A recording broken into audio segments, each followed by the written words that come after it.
Hi, everybody.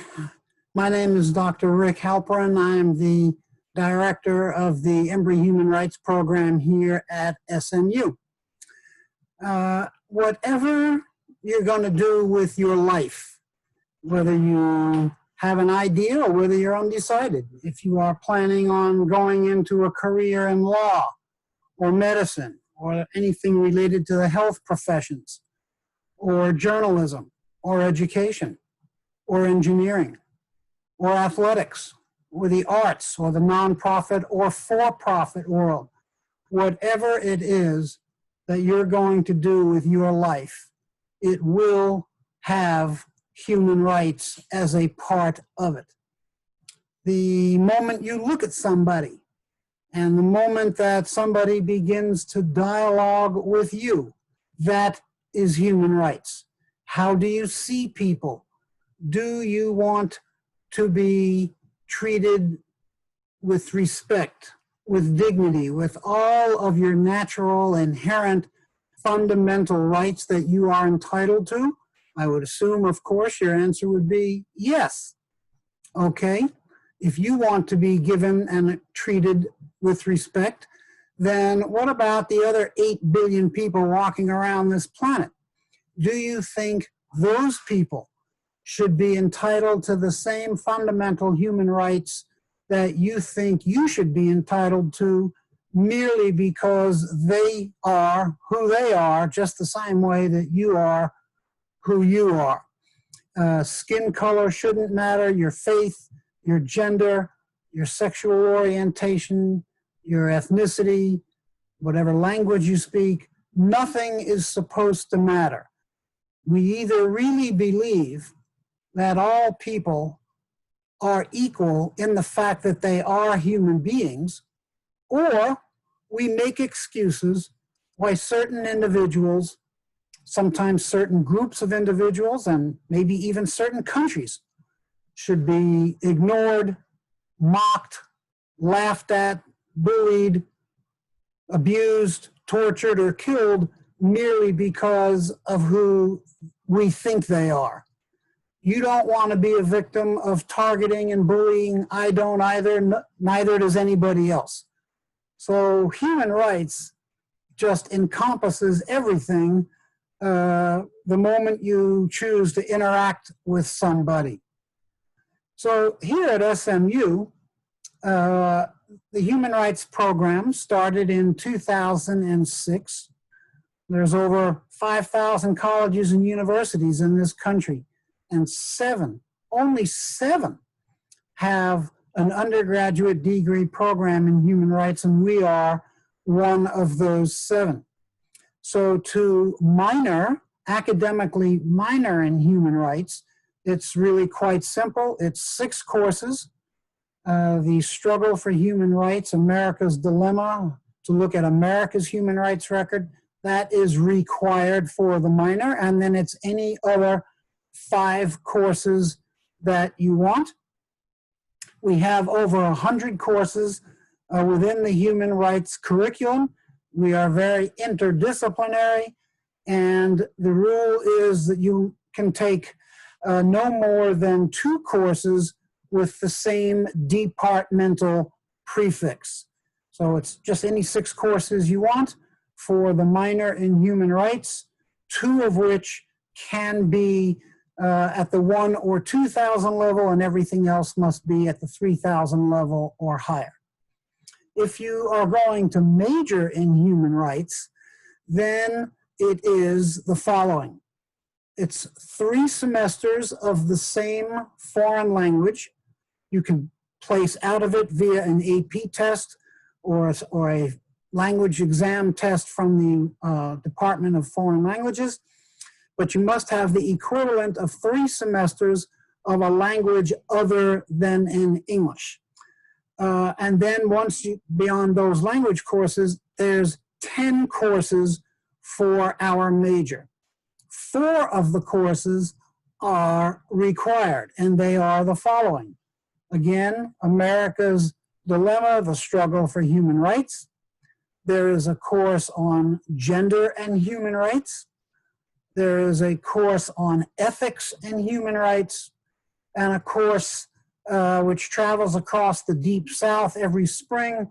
It's a civil rights pilgrimage in which students interact with people in this country who were once your age, 17, 18, 19, 20 years old, struggling for human and civil rights in the Deep South, in Little Rock, in Memphis, Birmingham, Montgomery, Selma, and in places in Mississippi. After those four, these courses need not be taken in any sequential order. Of the other 6 courses to complete the major, 3 have to be within a single field. So one of the fields could be public policy and human rights. A lot of the courses within that track are within the political science department, but not all. And the other track is gender, health, and human rights. And a lot of the courses there are within anthropology or gender and women's studies. So you need to pick one of those 2 tracks, 3 courses within the track, and then any 3 electives that you want. 4 required courses, 3 courses within a track, and 3 electives.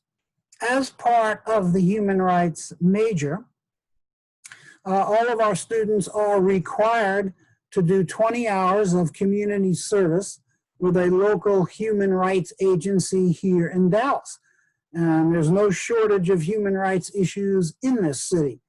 Those students would have an opportunity of volunteering on issues such as literacy for school-age children, homelessness. It's a crime in Dallas to be homeless.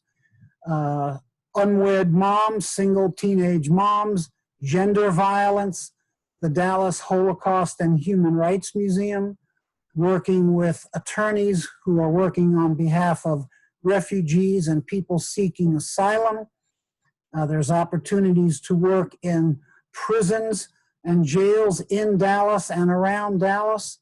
So it's an opportunity to clearly have your eyes open way beyond the classroom experience. And one thing that our program does, which makes it very different from the other human rights programs, is that we travel multiple times a year, and students can take up to 2 of our trips for independent studies. So, for example, every December, from December 18th to the 30th, we go to Poland, and we travel around that country to visit numerous Holocaust sites, some you've heard of, many you've probably never heard of. We meet with Holocaust survivors and try to come to grips with what happened to innocent people in Poland before the war, during the war, and after the war, as they were targeted merely for who they were or who people thought they were. We have been to Rwanda 4 times, to Vietnam, to Cambodia multiple times. We have been throughout the United States. We've taken trips to death row facilities across the Deep South, and we've met with attorneys representing these condemned men and women. We've met with those men and women who were innocent and who were fortunately freed and who never should have been tried or convicted in the first place. We've done a trip in the United States to deal with Native American issues out on the Great Plains in the Dakotas and in the Rocky Mountains.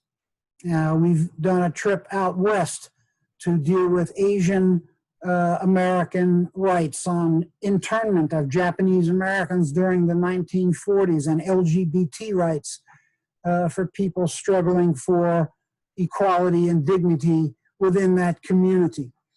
So students have lots of opportunities beyond the classroom experience to travel, to do these trips for research credit, and to work specifically within an area that you may have an interest in, whatever it may be: women's rights, children's rights, refugee issues, death penalty, law enforcement, criminal justice issues, Black Lives Matter, issues of homelessness, whatever the issues are, our students have opportunities to study them, to research within areas of your own passion, to get credit for them, and to graduate with a degree in human rights.